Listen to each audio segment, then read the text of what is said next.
अंदाज नया, माध्यम नया, पॉलिटिक्स वाला। आओ राजनीति करें अब हमारे YouTube चैनल पर। नमस्कार, मैं पंकज मुकाती, पीएम टाइम में आपका स्वागत है। आज हम बात करेंगे राहुल गांधी की लोकसभा सदस्यता पर, सूरत के मानहानि केस में उन्हें 2 साल की मिली सजा पर। अभी अभी खबर आई है कि लोकसभा सचिवालय ने राहुल गांधी की सदस्यता को रद्द कर दिया है। इसके एक दिन पहले सूरत कोर्ट ने मानहानि मामले में राहुल गांधी को 2 साल की सजा सुनाई थी। इस सजा के बाद ये माना जा रहा था कि राहुल गांधी की लोकसभा सदस्यता रद्द हो जाएगी। साथ ही यह भी अनुमान लगाया जा रहा था कि कोर्ट ने राहुल गांधी की सजा को 30 दिन के लिए निलंबित किया था ताकि वे ऊपरी अदालत में अपनी आवेदन लगा सकें। लेकिन इसके बावजूद तत्काल लोकसभा सचिवालय ने राहुल गांधी की सदस्यता को रद्द कर दिया है। अब इस मामले में ये देखना होगा कि लोकसभा सचिवालय की सदस्यता रद्द करने और राहुल गांधी के ऊपरी कोर्ट में अपील करने के बीच किस तरह की राजनीतिक उठापटक चलती है। राहुल गांधी की सदस्यता रद्द होने के मामले में भारतीय जनता पार्टी और आक्रामक है और इस समय वह पिछड़ा वर्ग का अपमान बता रही है। भारतीय जनता पार्टी का कहना है कि राहुल गांधी ने मोदी सरनेम को लेकर जिस तरह से बयानबाजी की है वो सीधे सीधे ओबीसी पर हमला है। इसे समझने के लिए हमें 2019 में जाना पड़ेगा। 2019 में कर्नाटक की एक चुनावी रैली में राहुल गांधी ने कहा था कि इस देश में ज्यादातर चोर मोदी सरनेम वाले क्यों हैं। उन्होंने इसका जिक्र करते हुए कहा था कि नीरव मोदी, ललित मोदी और इवन प्रधानमंत्री नरेंद्र मोदी, ये सबके सरनेम मोदी हैं।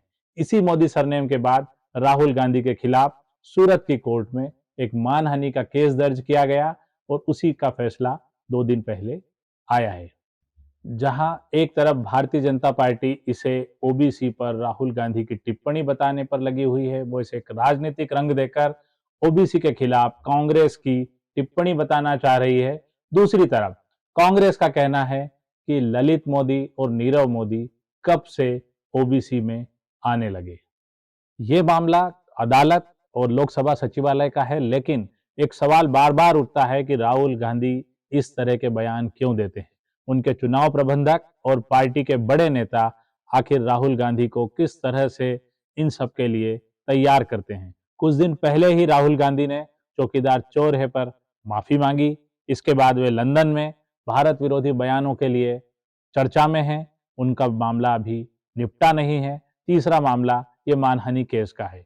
राहुल गांधी पर सिर्फ यही 2 मामले नहीं हैं, इसके पहले भी वे 4 मानहानि केस का सामना कर रहे हैं। राहुल गांधी पर कई मामले हैं जिसमें एक नेशनल हेराल्ड केस में वे ऑलरेडी जमानत पर हैं। इसके अलावा 4 और मामले चल रहे हैं जिसमें वे संघ पर निशाना लगाते हुए दिखाई दिए हैं और चारों ही मानहानि के मामले हैं। सूरत कोर्ट के फैसले के बाद मान लीजिए 30 दिन में राहुल गांधी अपील करते हैं और उनकी सदस्यता वापस बहाल हो जाती है, तो भी एक के बाद एक 4 मानहानि के मामले उनका पीछा कर रहे हैं। आइए सिलसिलेवार इन मामलों को भी जान लेते हैं। 2014 में राहुल गांधी ने महात्मा गांधी की हत्या का आरोप संघ पर लगाया था। इसके लिए एक संघ कार्यकर्ता ने उन पर मानहानि का केस दर्ज कराया था। यह केस महाराष्ट्र के भिवंडी कोर्ट में चल रहा है। दूसरा मामला 2016 का है, जिसमें राहुल गांधी के खिलाफ असम के गुवाहाटी में मानहानि का केस एक बार फिर एक संघ के कार्यकर्ता ने लगाया था, जिसमें राहुल गांधी ने कहा था कि उन्हें वैष्णव मठ के मंदिर में प्रवेश नहीं करने दिया गया।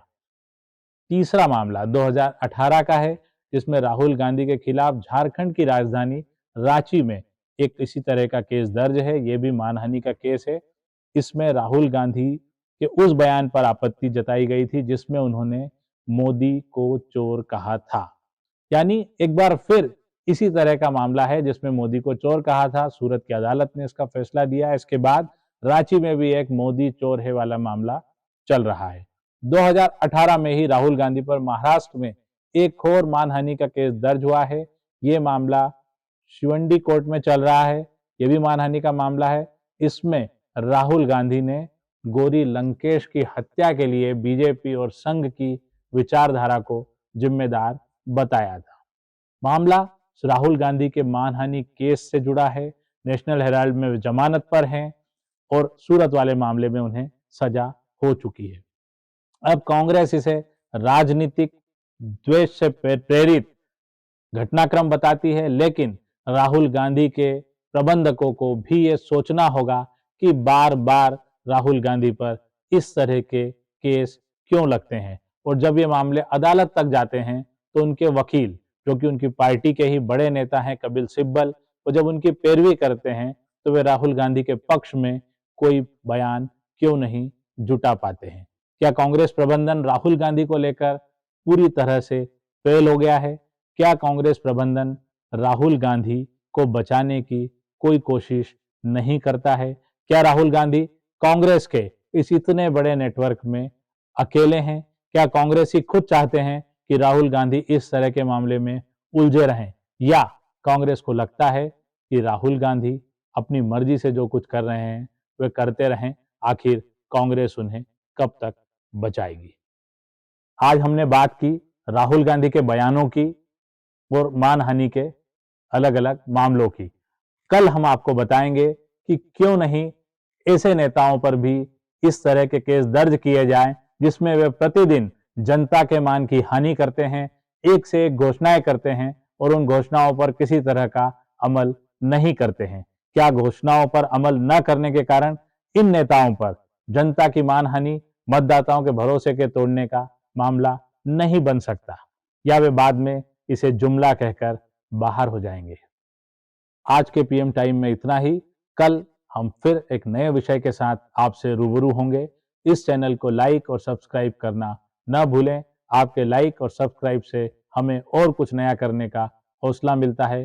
धन्यवाद, शुक्रिया।